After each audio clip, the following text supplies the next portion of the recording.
Hello, good morning guys. Good morning.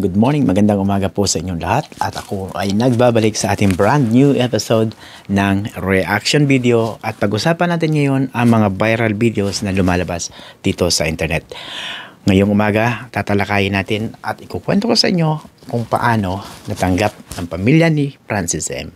ang resulta ng kanilang DNA na isinagawa kay Francesca Magalona. Okay, eto na nga yung result guys. 99.9%.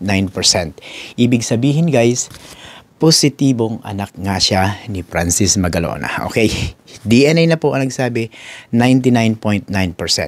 Ito na yung magpapatunay sa haka-haka na lumabas lang daw siya dahil gustong magpakilala at sumikat. Sinagot na po yan ng siyensya.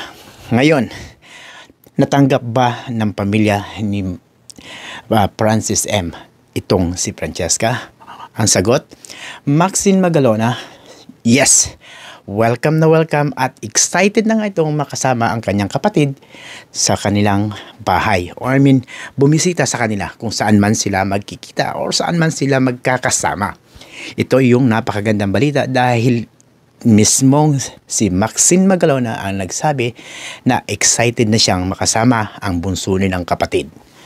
Napakagandang balita niyan dahil sa mga modern days ngayon, yung mga kabataan ngayon, tanggap na nila sa society na meron na talagang mga ganitong pagkakataon. Ang kagandahan lang kasi, ang mga anak ni Francis Magalona ay may mga mataas na pinag-aralan.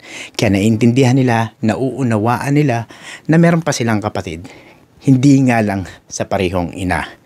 Ito po ay dapat maging lesson sa ating mga kababayan na hindi lahat ng nangyari sa nakaraan ay masama. At hindi rin naman ginusto ng bata na mapunta siya sa ganong sitwasyon.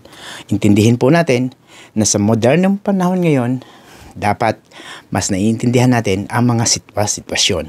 Kung kayo po ang nasa kalagayan ni Francesca at ni Maxine Magalona, ano kaya ang pwede niyong magawa?